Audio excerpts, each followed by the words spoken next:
नमस्कार, आकाशभूमि न्यूज में आपका स्वागत है। मैं हूं दीपक मिश्रा और आज हमारे साथ एक बच्ची मौजूद है जो गूगल गर्ल के नाम से पूरे वाराणसी में मशहूर है और वाराणसी ही नहीं, इसे प्रदेश भर में लगभग जाना जाता है। इसकी क्या क्वालिटी है, क्यों इसे गूगल गर्ल कहा जाता है, आइए जरा जानने का प्रयास करेंगे। इससे पहले जरा हम इनके पिताजी से बात करेंगे कि आखिर ये रहने वाले कहाँ के हैं। ग्राम बहड़वा, पोस्ट मिर्जापुरा, जिला वाराणसी के रहने वाले हैं। मेरा नाम अश्वनी कुमार मिश्रा है जी। कौन सी क्लास में पढ़ती है बच्ची? क्लास 1। क्लास 1 में। कैसे ये गूगल गर्ल के नाम से मशहूर हुई, क्या बताएंगे इसके बारे में? हाँ, दरअसल बच्ची बचपन से ही पढ़ने लिखने में जब से बोलना स्टार्ट की, इसको कोई चीज़ एक बार बता दिया जाता था तो बहुत जल्दी इसको याद हो जाता था। इसको 400 तक टेबल, उसके बाद दुनिया के सभी देशों के अथवा झंडा देखकर केवल पहचान के बता देती है कि ये किस देश का झंडा है, यहाँ की राजधानी क्या है, यहाँ के प्रधानमंत्री कौन है, यहाँ के राष्ट्रपति कौन है, यहाँ की करेंसी क्या चलती है, यहाँ की कौन सी भाषा बोली जाती है। केवल झंडा देख के सब सारी चीज़ें बता देती है। अभी थोड़ी देर पहले एक चर्चा हो रही थी कि बच्ची फर्स्ट क्लास में पढ़ती है, पहली क्लास में। हाँ। और ये हाई स्कूल तक के बच्चों को पढ़ाती है। हाँ। इसमें कितनी सच्चाई है? ये बिल्कुल सच बात है। ये अभी आप 10th का मैथ देख दे, कोई भी सवाल उसमें से पूछेंगे बता देगी, लगा लेती है। और 25 से 30 बच्चों को पढ़ाती भी है। बच्चों को पढ़ाती भी है? हाँ, फ्री में मैथ पढ़ाती है। और चूँकि अभी इस समय हम मौजूद हैं जनपद भदोही के कौलापुर गांव में, जहां शहीद सुलभ उपाध्याय जी की स्मृति में ज्ञान विज्ञान प्रतियोगिता का आयोजन था और उस प्रतिभावान छात्रों को पुरस्कार वितरण का समारोह रखा गया था। उसमें उन बच्चों को भी बुलाया गया था या उन लोगों को भी बुलाया गया था जो समाज में कुछ अलग कार्य कर रहे हैं, समाज को कुछ देने का कार्य कर रहे हैं, उनको भी पुरस्कृत किया गया था। उसी क्रम में इस बच्ची को भी बुलाया गया था। तो तमाम पुरस्कार की भी बात, पुरस्कार कौन कौन से मिले हैं बच्ची को? बच्ची को इंटरनेशनल वर्ल्ड रिकॉर्ड में इसका नाम दर्ज है और मेडल और सर्टिफिकेट से सम्मानित हुई है। इंडिया वर्ल्ड रिकॉर्ड से बच्ची को मेडल और सर्टिफिकेट देकर के सम्मानित किया गया है। बच्ची जैसे दुनिया की सबसे कम उम्र की सोशल वर्कर है, इसके लिए इसका world record India international world. किस तरह का सोशल वर्क करती है बच्ची? सोशल वर्कर बच्ची जब 3 साल की थी तभी से बेटी बचाओ बेटी पढ़ाओ, कन्या भ्रूण हत्या, बाल विवाह, महिला हिंसा, यौन उत्पीड़न, वृक्षारोपण, जल बचाओ, ट्रैफिक सेफ्टी, तो शराब के प्रति, स्वच्छ भारत मिशन के प्रति अपने शरीर पे तिरंगा वस्त्र धारण करके लोगों को घूम घूम के जागरूक करती है। और बच्ची गरीब बच्चों को 30 से 35 बच्चों को पढ़ाती भी है निःशुल्क। अच्छा, पढ़ाती भी है? हाँ। क्षेत्र में घूम घूम के लोगों को जागरूक भी करती है पढ़ने के प्रति। और पढ़ने के प्रति। और जो बताया मैं, इस मामले में दुनिया की सबसे कम उम्र की सोशल वर्कर है, इसलिए इसका नाम world record, international world record में। अधिकारियों से कुछ सहयोग मिला है? कोई ऐसा सहयोग तो अभी तक नहीं मिला है, मतलब कि सब लोग आशीर्वाद दे रहे हैं। तो जाती है मेडल और सर्टिफिकेट पहना करके सब लोग सम्मानित करते हैं। थोड़ी देर पहले आपने जिक्र किया कि प्रधानमंत्री अवार्ड कुछ ऐसा बाल। हाँ। राष्ट्रीय प्रधानमंत्री राष्ट्रीय पुरस्कार के लिए, बाल पुरस्कार के लिए इसका आवेदन मतलब हुआ था। उसमें बस थोड़ी सी चूक की वजह से इसको वो नहीं मिला। कमी रह गई सर की उसमें मतलब बच्ची को बुलाया गया, डीएम ऑफिस से फ़ोन आया कि आप राष्ट्रीय बाल पुरस्कार के लिए आवेदन किए हैं तो आप आ जाइए, बच्ची का सब मेडल सर्टिफिकेट लेकर के आ जाइए। हम वहाँ पे गए, सीडीओ साहब से मिले, फिर डीएम साहब के ऑफिस पे गए, वहाँ पे भी बातचीत हुई। पूछने लगे कि बच्ची क्या क्या की है, कितने लोगों से मिली है, कितने गाँव में गई है। तो हमारे पास तो मतलब कि सभी तरह के डॉक्यूमेंट्स हैं। हम सोचते थे कि भाई बच्ची हर जगह जा रही तो न्यूज़पेपर में निकल गया, तो मैं उस न्यूज़पेपर का कटिंग मतलब न्यूज़पेपर के ही सहारे रह गया। बाकी मैं हर जगह, हमें नहीं पता था कि आगे चल के मतलब कि इसका राष्ट्रीय बाल पुरस्कार के लिए भी नाम जाएगा, ऐसा हो सकता है। इस चीज़ के बारे में हाँ, नहीं तो हम पहले से ही मतलब कि हर लोगों मतलब मिलते तो सबका नाम, मोबाइल नंबर, गांव लिखते, ये सब चीज़। इन सब चीज़ों की आवश्यकता इसलिए प्रशासन ने कही होगी कि वो वेरीफाई करना चाहते थे कि बच्ची वास्तव में काम कर रही है। हाँ। तो अभी क्या कहा गया प्रशासन की तरफ से? बोले कि बेटा तुम्हारे अंदर वो प्रतिभा है, तुम्हें मिलेगा, जरूर मिलेगा। अभी तो तुम्हारी उम्र ही क्या है, ये 18 साल तक के बच्चों को दिया जाता है। अच्छा। तो नेक्स्ट बार तुमको, मुझे पूरा विश्वास है, जरूर मिलेगा। मतलब प्रशासन इस पर निगरानी किए हुए है? हाँ, बोले हैं कि इस बार जरूर तुम्हें दिया जाएगा, ये हमारे दिमाग में है। बच्ची की शिक्षा दीक्षा कहाँ से हो रही है? बच्ची की शिक्षा दीक्षा स्कूल से, पढ़ाई लिखाई वाराणसी पब्लिक स्कूल है जी। बच्ची का उसमें फीस उस नहीं लगता है। इस बार ट्रांसपोर्ट का भाड़ा लगता था तो प्रिंसिपल सर बोले हैं कि नहीं अब ट्रांसपोर्ट का भाड़ा भी नहीं लिया जाएगा। और बहुत से स्कूल बनारस से आए, बोले कि हमारा स्कूल चलता है, बच्ची को हमें दे दीजिए, हम पढ़ाएंगे फ्री में, एक भी पैसा नहीं लेंगे। लेकिन वहाँ के सर मैम इतना इसको प्यार करते हैं कि बोलते हैं कि नहीं दृष्टि, तुम्हें हमारे स्कूल में पढ़ना है। इंटर मतलब जिसने सबसे पहले सहयोग किया उसी का सहारा हाँ लेना है। हाँ हाँ हाँ, बच्ची भी बहुत अपने स्कूल से प्यार करती है। वहाँ के सभी टीचर्स, प्रिंसिपल सर, सब लोग बहुत प्यार करते हैं बच्ची को। हमेशा बच्ची को कुछ ना कुछ हमेशा सम्मानित भी करते हैं। कोई भी प्रोग्राम होता है तो इसमें इसका नाम पहले दिया जाता है और स्कूल में स्पीच भी देती है। स्पीच के लिए इसी का चयन होता है। आपका शुभ नाम अपने? अश्वनी कुमार मिश्रा। आपके पिताजी का? श्री प्रभाकर मिश्रा। कैसा लग रहा है आपको, ये बच्ची आपकी आगे जा रही है, इस तरह का परफॉर्मेंस कर रही है? बहुत ही अच्छा लग रहा है। अब मैं कह नहीं सकता हूँ कि मुझे अगर लोग कितना- ये कहें कि पुरस्कार दिखाने वाली बात है अभी यहाँ, तो कैसे दिखा पाएंगे? दरअसल हमें पता नहीं था कि नहीं कि मतलब कि इसमें भाई अच्छा, मिल जाएंगे हाँ हाँ हाँ मिल जाएंगे, तो इसलिए कार्यक्रम के दौरान मुलाकात होगी। हाँ कार्यक्रम के दौरान, इसलिए अब हर जगह तो उसको हम मतलब मैं कि जल्दी ही मैं आपके घर तक पहुंचूंगा और इन चीजों को दिखाऊंगा कि कितने पुरस्कार इस बच्ची को मिले हैं। वो सारे पुरस्कार कैमरे में सब, कैद करूंगा। जी जी जी सब है हमारे पास, जी, सब देख बिल्कुल, सकते बिल्कुल। हैं।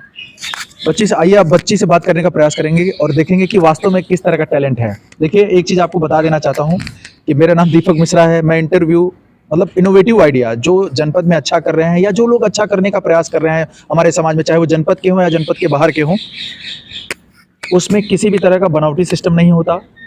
और जो है आपके सामने है। इस बच्ची में कितना टैलेंट है, मैं सामने क्वेश्चन पूछूंगा आपके सामने।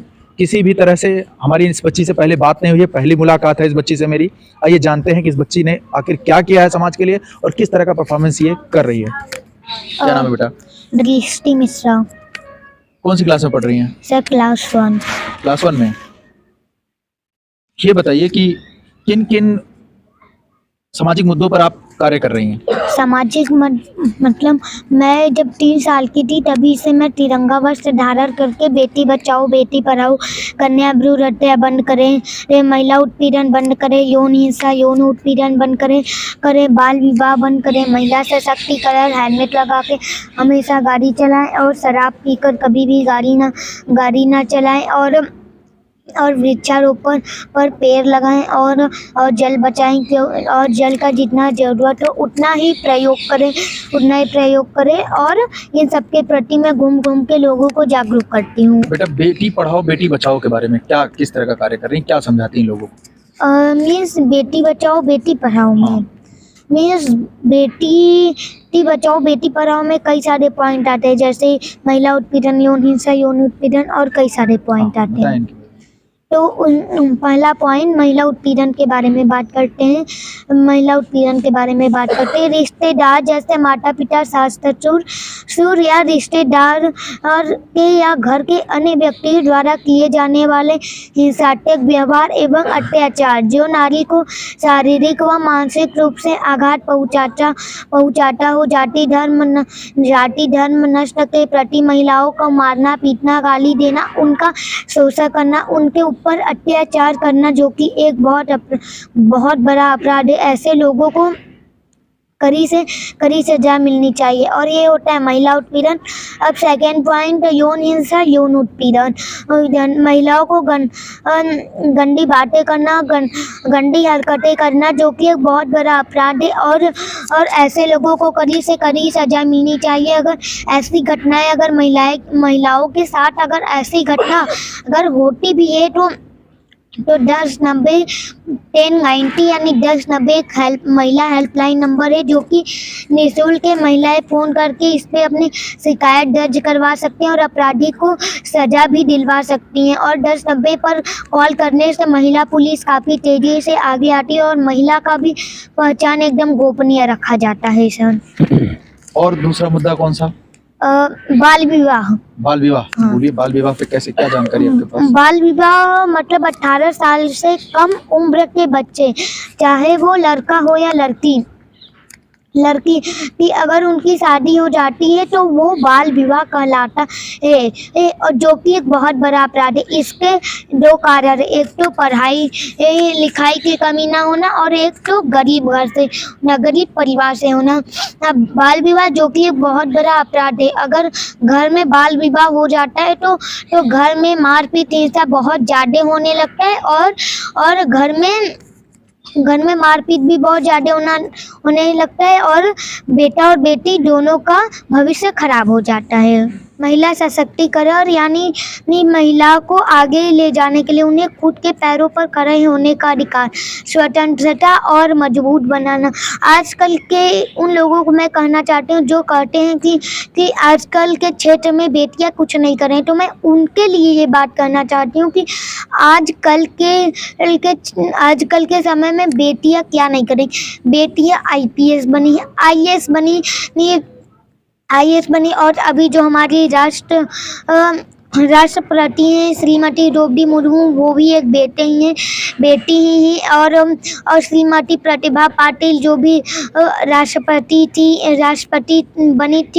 बनी हुई थी, सब पहली महिला राष्ट्रपति थी वो, और इंदिरा गांधी प्रधानमंत्री, और एवरेस्ट पर चढ़ने वाली पहली महिला बचेंद्री पाल, और अंतरिक्ष में जाने वाली सबसे पहली महिला लड़की कल्पना चावला। और बेटियां आजकल के युग में क्या नहीं कर रही हैं। बेटियां पुरुषों से बेहतर ढंग से हर काम को निपटा सकती हैं। बेटियां हर क्षेत्र में आगे बढ़ रही हैं, और महिला सशक्तिकरण को आगे ले जाने के लिए सरकार ने कन्या भ्रूण हत्या के बारे में क्या कहना चाहिए? कन्या भ्रूण हत्या जो बेटियां मीन्स अभी इस दुनिया को भी नहीं देखती हैं, तो उनका कसूर क्या होता है, जो अभी इस दुनिया में कदम ही नहीं रखी है, कि जिनको पेट में ही मार दिया जाता है। तो जो मारते मैं उनसे एक सवाल है कि उनका कसूर क्या होता है। ना तो वो दुनिया में आई हैं, दुनिया में उनका पहला कदम भी नहीं रखी है, वो दुनिया ही नहीं देखी, तो उनका कसूर क्या है कि उन्हें मार दिया जाता है। और वो ये हो गया कन्या भ्रूण हत्या, और इसके लिए भी सरकार ने रोक लगाई है। और महिला सशक्तिकरण के बारे में जो हम लोग चर्चा कर रहे थे, तो महिला सशक्तिकरण करने के लिए सरकार ने कई सारे योजनाएं भी चलाई हैं, जैसे पुश्तैनी संपत्ति पर महिला पुरुष दोनों का अधिकार बराबर होना चाहिए। कन्या भ्रूण हत्या पर अधिकार, पेट में गर्भ में जांच करके कि डॉक्टर जो बताते हैं लड़का है या लड़की, उस पर भी सरकार ने रोक लगाई है। और संपत्ति पर अधिकार, काम करने पर लड़का और लड़की दोनों को समान वेतन मिलना चाहिए। और वृक्षारोपण मतलब मैं उन लोगों को कहना चाहूँगी जो लोग पेड़ काटे, तो मैं उनसे एक हाथ जोड़कर विनती है, अगर आप एक पेड़ काट रहे तो उसका दुगना पेड़ लगाइए, यानी आप 2 पेड़ लगाइए, क्योंकि पेड़ ऑक्सीजन हमें देता है। जितना ज़्यादा से ज़्यादा मात्रा में हम लोग पेड़ लगाएंगे उतना ही हमें ऑक्सीजन मिलेगा। और ऑक्सीजन, जैसे कि कोरोना काल में सबसे ज़्यादा मौत जो रहा था वो ऑक्सीजन को लेकर ही, ऑक्सीजन ना मिल पाने के कारण ही हो रही थी। आजकल कुछ साल पहले ना AC था, ना TV था, ना AC ना था, ना कूलर था, ना पंखा, तब भी उन्हें गर्मी नहीं महसूस होती थी, क्योंकि उस टाइम खूब हरे भरे और खूब सारे पेड़ हुए करते थे। लेकिन आजकल के जमाने में हमें आजकल के ज़माने में हमें कूलर, पंखा, AC का तो लत लग गई है। और कोरोना काल भी सबसे ज़्यादा मौत ऑक्सीजन के ही कारण हुई थी। इसलिए आप ज़्यादा से ज़्यादा मात्रा में होकर पेड़ लगाइए। जिस तरह से हमारे माँ बाप हमें जन्म देने के बाद जब से हम अपने पैरों पर ना खड़े हो जाए तब तक हमारी सेवा करते रहते हैं हर चीज़ में। तो वैसे ही पेड़ भी सूख जाने के बाद हमें लकड़ियाँ देता है, ये सूखी लकड़ियाँ से हम बहुत सारी चीज़ बनाते हैं, मेज, कुर्सी, बेड और कई सारे चीज़ बनाते हैं। और वृक्षारोपण ये मोबाइल का युग है इस समय। हाँ सर। और देखा जाता है कि काफ़ी सारे जो गार्जियन है वो बच्चों को मोबाइल देते हैं और अपनी जिम्मेदारी से हट जाते हैं। क्या कहना चाहेंगी बच्चों के बारे में कि किस तरह से वो मोबाइल का यूज़ कर सकते हैं, खासकर जो 10th लेवल के 12th लेवल के बच्चे हैं, चूँकि 10th को आप पढ़ाती भी हैं? Yes sir. पढ़ाती हैं, तो क्या कहना चाहेंगे उनके बारे में, और जो बोर्ड का एग्ज़ाम इस बार देने वाले हैं, मोबाइल का वो किस तरह से यूज कर सकते हैं, और गार्जियन किस तरह से बच्चों पर नज़र रखें, क्या करें, कैसे रोकें उनको कि वो मोबाइल का दुरुपयोग ना करें? मोबाइल का दुरुपयोग मतलब इस टाइप से होता है, जैसे बच्चे से पढ़ते पढ़ते गेम खेलने लगते हैं, यूट्यूब में देखने लगते हैं शॉर्ट, और फिर जब नेट ख़त्म हो जाता है तो एक बहाना आ जाता है कि नेट ख़त्म हो गया है। तो मैं उनके लिए करना चाहती हूँ, जैसे आजकल बहुत सारे ऐप हैं जिसमें 10-12 लेवल को पढ़ाया जाता है, जैसे ऐप कई सारे हैं, जैसे बाईजूस अभी नंबर 1 पे है, और पीलो और वेदांतु और ओरा क्लासेस और कई सारे ऐप है जो इसमें 10-10 तक के बच्चे को जो क्वेश्चन नहीं आ रही है वो उसमें से पढ़ सकते हैं। जो क्वेश्चन नहीं समझ में, अगर वो ऐप डाउनलोड नहीं करना चाहते हैं तो तो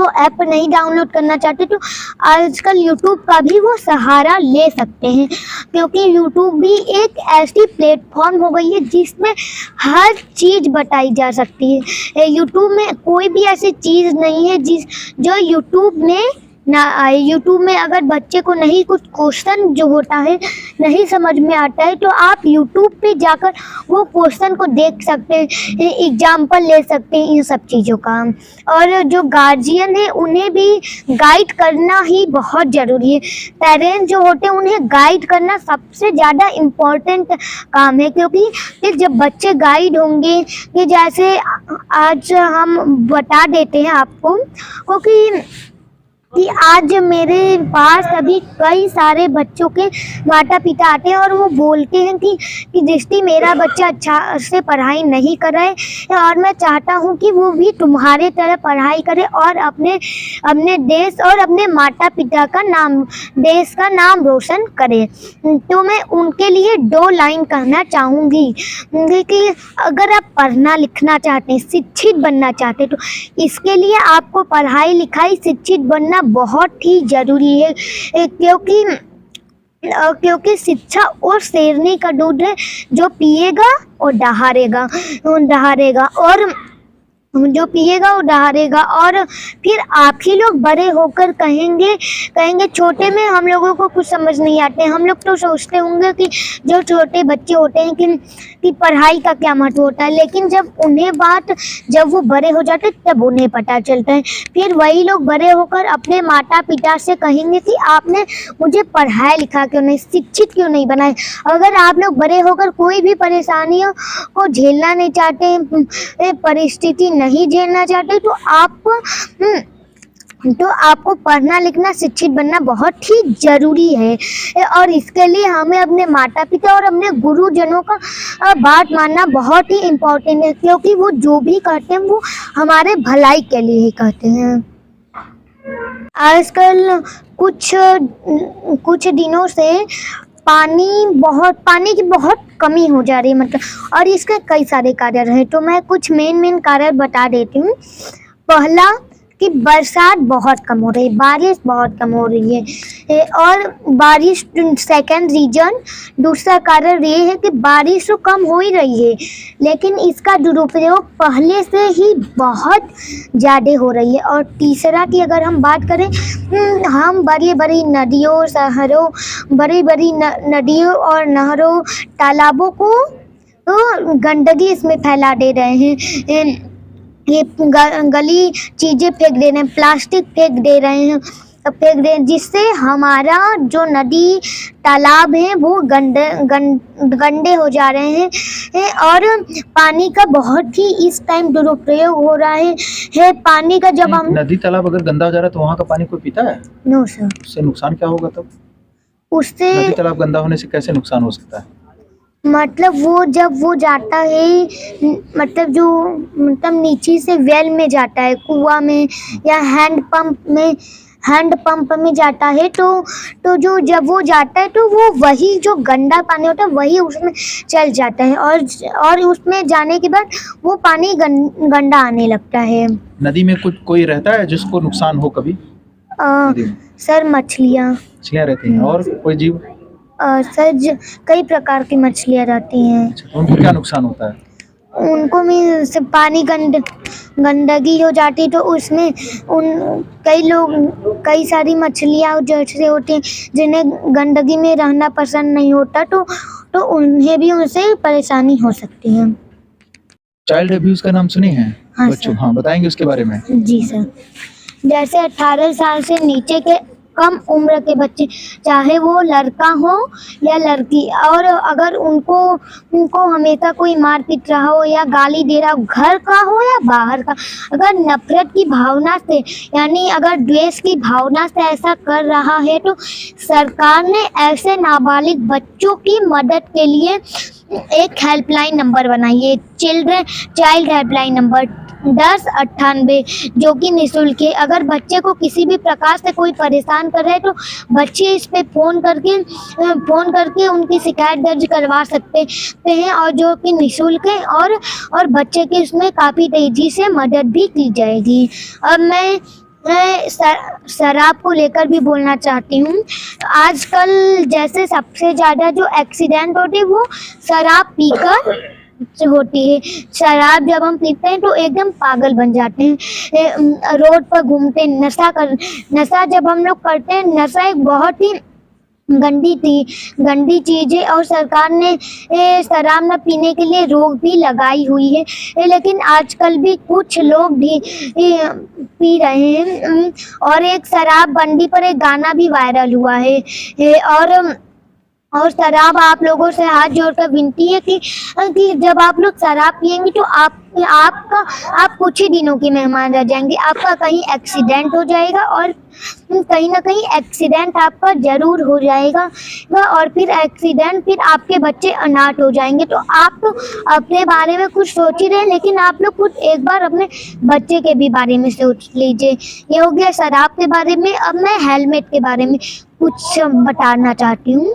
हेलमेट अपने पुलिस से बचने के लिए हेलमेट ना लगाएं, वो अपने आप को सुरक्षित रखने के लिए आप हेलमेट लगाएं, क्योंकि जब हमें जब कहीं भी चोट लगती है तो वो 3-4 महीने में फ्रैक्चर हो जाता है तो डॉक्टर उसे सही कर देते हैं। लेकिन जब सर में हमारे चोट लगता है, सर में हमारा मेन पॉइंट यानी अपना ब्रेन रहता है, और अगर जब हमारे सर पर लगता है और अगर हम हेलमेट लगाएंगे तो सर पर नहीं लगाएं, चोट नहीं लगेगा। और जब हम हेलमेट नहीं लगाए रहते तो हमारे सर पे चोट, बहुत गहरी चोट हो जाती है, जिसके बाद 2-3 मिनट में ही आदमी का मौत हो जाता है।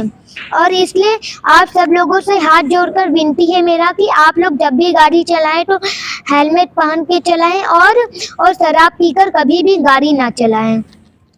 एक चीज और, ओके सर। क्या सबको पढ़ना चाहिए जागरूक बनने के लिए? हाँ सर, मतलब तमाम चीज़ों की जानकारी लेने के लिए जैसे सरकारी योजनाएं आती हैं तो लोग जाकर के दूसरों से पूछते हैं कि हमको ये जानकारी नहीं है, तो क्या लोग पढ़ सकते हैं? लोग खुद जानकार बन सकते हैं? जी सर। सर जैसे मैंने कुछ देर पहले मैं बताया था कि गूगल पे न्यू अपडेटिंग आती रहती। आप जब गूगल पे जाएंगे तो गूगल में जब आप मोबाइल ऑन करेंगे तो आपके इसके लेफ्ट साइड में आप इसको अगर स्वाइप करेंगे तो आपका गूगल ओपन हो जाएगा, और गूगल में नई खबरें आती रहती। अगर आप इसको अपडेट करना चाहते हैं तो जो ऊपर का होता है, अगर आप उसको कर देंगे तो नई अपडेटिंग आ जाएगी और जो सरकार ने आदेश दिया उसे, अगर आपको जैसे ही सरकार ने कोई योजनाएं चलाई आपको यूज नहीं करने आ रहे तो आप गूगल पे कर दीजिए, सर्च कर दीजिए कि इसको कैसे यूज होगा या ये इसमें हमें क्या करना पड़ेगा, तो वो आपको जानकारी मिल जाएगी। अगर आपको इसमें से कुछ आपको हिंट मिल ही जाता है, अगर फिर इसमें से भी ना समझ में आए तो इसको भी आप गूगल पे या यूट्यूब पे सर्च कर सकते हैं, और यूट्यूब पे एक करके भी दिखाया जाता है, इससे आप कर सकते हैं। अगर कोई ये कहे कि आपको ये सारी चीज़ें सिखा करके बता करके यहाँ पे बिठाया गया है, उनके लिए क्या कहना चाहेंगी? आमंत्रित करती हैं उनको इंटरव्यू के लिए? अगर आप किसी को लगता है कि मुझे सिखा के बैठाया गया है तो आप लोग खुद मेरे घर पे आ सकते हैं। मेरा ग्राम बहेरवा, पोस्ट मिर्जा मुराद, जिला वाराणसी। आपको अगर कोई भी शक या संदेह हो रही है तो आप मेरे घर में ग्राम बहेरवा आ सकते हैं। जी, इस बच्ची ने बताया कि अगर आपको शंका है, अगर आपको विश्वास नहीं हो रहा है कि ये बच्ची सही बोल रही है या इतनी जानकारी इसको कैसे है, जहाँ देखिए क्लास फर्स्ट में पढ़ने वाली बच्ची है और 3 साल से ये सामाजिक वर्क कर रही है। तिरंगे का कपड़ा बना हुआ है वो पहनती है और समाज में जाती है, तिरंगे के बारे में बताती है कि देश का सम्मान कैसे होना चाहिए, देश कैसे तरक्की करेगा, देश कैसे आगे बढ़ेगा। हाँ जी। और सर, आजकल जब हम तिरंगा वस्त्र धारण करते हैं तो कई लोगों का सवाल ये रहता है कि आप केवल तिरंगा वस्त्र ही क्यों पहनते हैं। तो मैं उनके लिए ये बात कहना चाहती हूँ, क्योंकि मैं तिरंगा वस्त्र इसलिए करती हूँ कि आज जैसे शहीद भगत सिंह से आज तिरंगे के सम्मान के लिए शहीद सुलभ उपाध्याय जो आर्मी में थे और जो हमारे आर्मी होते हैं वो इसी तिरंगे के लिए ही मर मिटते हैं। अपने बॉर्डर पे से कभी भी तिरंगे को नीचे झुकने नहीं देते, नीचे नहीं गिरने देते, इसलिए सिर्फ एक तिरंगे के लिए। तिरंगा में इतनी पावर होती है कि इसके लिए जवान, हमारे आर्मी लोग अपने देश के लिए मर मिटते हैं और इसी तिरंगे के लिए वो रात में जब हम सोते हैं तो वो जागते रहते हैं, जब हम सोते हैं वो जागते रहते हैं। और वो ठंड में भी बहुत जगह बर्फीली जगह पे, बर्फीली माउंटेन पे, बर्फीली पर्वत पे जाकर पाकिस्तान या अपने दुश्मन देश से बॉर्डर पे लड़ते हैं, इसलिए क्योंकि सिर्फ इसी तिरंगे के लिए, इसीलिए मैं हमेशा तिरंगा वस्त्र धारण करती हूँ। ठीक है, जैसा कि आपने सुना, अभी हम बात कर रहे थे गूगल गर्ल दृष्टि मिश्रा से। आप चाहें तो इंटरव्यू ले सकते हैं अगर आपको लगता है कि ये इंटरव्यू सिखाया गया हो, पढ़ाया गया हो। देखिए, सिखाने पढ़ाने की बात यह है कि इनके परिजनों द्वारा, और चूंकि बच्ची ने बताया कि गूगल से सारी जानकारी इकट्ठा करती है, तो बच्ची ने बताया कि गूगल का इस्तेमाल करके आप भी ज्ञानवान बन सकते हैं, आप भी अपने साथ हो रहे अन्याय के खिलाफ आवाज़ उठा सकते हैं और आप भी समाज का भला कर सकते हैं कुछ अच्छे कार्य करके। हमारे साथ मौजूद हैं वरिष्ठ पत्रकार संतोष तिवारी जी, इनसे हमारा कुछ सवाल होगा। तिवारी जी, आपसे पूछना चाहते हैं कि जनपद भदोही किस तरह से कुछ अच्छे कार्य कर सकता है, चूंकि प्राथमिक विद्यालयों में देखा गया, देखिए कॉन्वेंट स्कूलों में तो तमाम सुविधाएं मिलती हैं, लेकिन प्राथमिक विद्यालय में अभी सुविधाओं का अभाव है। मानता हूं कि कुछ सुविधाएं पहले की अपेक्षा बढ़ी हैं, लेकिन काफ़ी सारी सुविधाओं का अभाव है। इस अभाव में बहुत सारे बच्चे अच्छा प्रदर्शन कर रहे हैं, क्या कहना चाहेंगे उनके बारे में और किस तरह से जिला प्रशासन इसमें अपना सहयोग कर सकता है? नहीं, बेशक दीपक जी, आपका सवाल बहुत ही सही है कि इसमें जो बातें आ रही हैं कि किस तरह हम और इसको बेहतर बना सकते हैं। इसमें जो प्रशासनिक लोग हैं उनको थोड़ा इस पे और पहल करनी चाहिए। बेशक सरकार की तरफ से पहल की जा रही है, लेकिन शायद हम जो प्रतिभाओं को खोजना चाहिए उनसे हम दूर बने हुए हैं, हमारी दूरी बनी हुई है जी। तो इसके लिए चाहिए कि हम आम जन को भी उसमें शामिल करें, मीडिया कर्मियों को भी शामिल करें और जो हकीकत है वो वास्तव में सामने आए और उस पर हम लोग बेहतर ढंग से सकारात्मकता रूप में मीडिया को कैसे शामिल कर सकते हैं? क्योंकि प्राथमिक विद्यालयों के जो शिक्षक हैं, कई विद्यालयों में देखा गया, हालांकि कुछ ऐसे शिक्षक हैं जो आमंत्रित करते हैं कि आप आइए, लेकिन कई सारे ऐसे शिक्षक हैं जो ये सोचते हैं कि मीडिया ना आए तो अच्छा है, डरते हैं हम लोगों से, क्योंकि हम लोग समाज का बुरा नहीं कर रहे हैं, हम लोग तो समाज में जो बच्चे इनोवेटिव आइडिया के साथ आगे बढ़ रहे हैं उनको आगे लाना चाहते हैं। तो उन शिक्षकों के लिए क्या कहना चाहेंगे? नहीं, शिक्षकों के लिए बेशक ये बात है कि यह कहीं न कहीं उनके मन का यह डर है, जो कहीं न कहीं काम चोरी कर रहे हैं या कहीं न कहीं सरकार को, समाज को, देश को धोखा दे रहे हैं, वही लोग डरते हैं। बाकी बहुत ऐसे शिक्षक अपने बीच में, अपने जनपद के बहुत शिक्षक हैं जो बेशक हम लोगों को भी कहते हैं, उनके कई खबरों को हम लोगों ने चलाया भी है कि वास्तव में बढ़िया काम कर रहे हैं। तो ऐसा नहीं होना चाहिए, सब बढ़िया से काम करें और मैंने इसलिए ईमानदारी पूर्वक काम करें, सही रहेगा। पत्रकारिता जगत के साथ साथ शिक्षा जगत में भी आपने योगदान दिया है, तो जनपद की शिक्षा व्यवस्था में पहले से काफ़ी सुधार आया है और इसमें कहीं ना कहीं जो युवा सरकारी नौकरी नहीं पा सके, उन्होंने अपना योगदान दिया है और तमाम ऐसे पत्रकारिता जगत में भी तमाम ऐसे लोग आए जो सिविल सर्विसेज में अपना प्रदर्शन बेहतर नहीं कर सके, या ये कह सकते हैं प्रदर्शन करने के बाद वो सिलेक्शन नहीं पा सके, तो ऐसे लोगों का आगमन पत्रकारिता जगत में हुआ है। तो मेरा ये कहने का मतलब है कि शिक्षक किस तरह से जनपद को आगे बढ़ाने में अपनी महत्वपूर्ण भूमिका निभा सकता है? नहीं, शिक्षक बेशक बहुत ही महत्वपूर्ण भूमिका निभा सकता है। वो चाहे जहाँ जिस फील्ड में, मान लीजिए कि वो तैयारी करते हुए आज किसी पत्रकारिता कर रहा है या कहीं अध्यापन कर रहा है या किसी अन्य फील्ड में, यदि वह शिक्षा से जुड़ा है तो बेशक वो अपने काम से करेगा और वास्तव में उसका काम अलग लगता है। और आप भी देख सकते हैं, लोग जानते हैं कि जो सच में शिक्षा से जुड़े हुए हैं, शिक्षा जिनका बैकग्राउंड रहा है, मजबूत रहा है, जो आज भी शिक्षा से के टच में है, वो काम बेहतर कर रहे हैं। और सरकार को, शासन प्रशासन के लोगों को चाहिए भी कि ऐसे लोगों से सलाह लें, उनसे समन्वय स्थापित करके इसकी बेहतरी के लिए और करें। बेसिक शिक्षा अधिकारी महोदय से क्या कहना चाहेंगे? बेसिक शिक्षा अधिकारी महोदय या DIOS महोदय या DM साहब से हम यही कहेंगे कि वास्तव में ऐसे लोगों पर ध्यान दें जो सच में कुछ बेहतर करना चाह रहे हैं। उनके लिए आपका विभाग, आप लोग सहयोगी साबित हो, समन्वय स्थापित करें। और हम लोग बेशक चाहते हैं कि हमारा जनपद है, हमारा जनपद प्रदेश में नाम रोशन करे, देश में नाम रोशन करे। और इसमें आप सभी अधिकारियों की और जो लोग भी इसमें जुड़े हुए हैं, अध्यापक लोग हैं, कहीं न कहीं सबकी सहभागिता होगी। इसलिए अगर जो अध्यापक ये सोचते हैं कि नहीं हमारे यहाँ स्कूलों में मीडिया वाले न आए, हमारी खबरों को न दिखाएं, तो उनसे निवेदन है कि आप बेशक बेहतर काम करिए। हम आपका निगेटिव दिखाने के लिए नहीं आते, या मीडिया आपको निगेटिव नहीं दिखाना चाहती, नेगेटिव पॉजिटिव दोनों दिखाएंगे, लेकिन आप प्रयास करिए कि बेहतर किया जाए।